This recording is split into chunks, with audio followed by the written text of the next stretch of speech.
તો હવામાન નિષ્ણાંત પરેશ ગોસ્વામીની મોટી આગાહી ગુજરાત પર વાવાઝોડાનો ખતરો છે।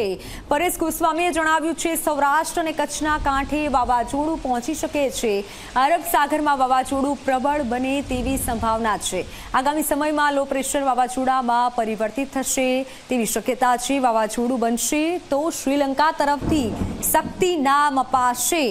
પરેશ ગોસ્વામીએ આગાહી કરી છે જો વાવાઝોડું બને છે તો શ્રીલંકા તરફથી શક્તિ નામ અપાશે। આગામી સમયમાં વાવાઝોડાના એંધાણ છે અને ગુજરાત પર વાવાઝોડાનો ખતરો તોળાઈ રહ્યો છે।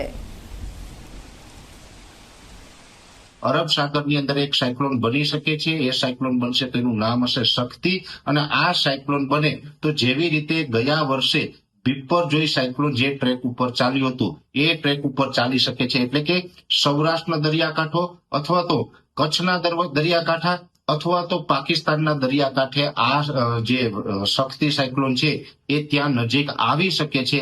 એટલે પાકિસ્તાનથી લઈ અને કચ્છ સૌરાષ્ટ્ર આ તમામ દરિયાકાંઠા ગમે ત્યારે આ સાયક્લોન છે એ ત્યાં નજીક પહોંચી શકે।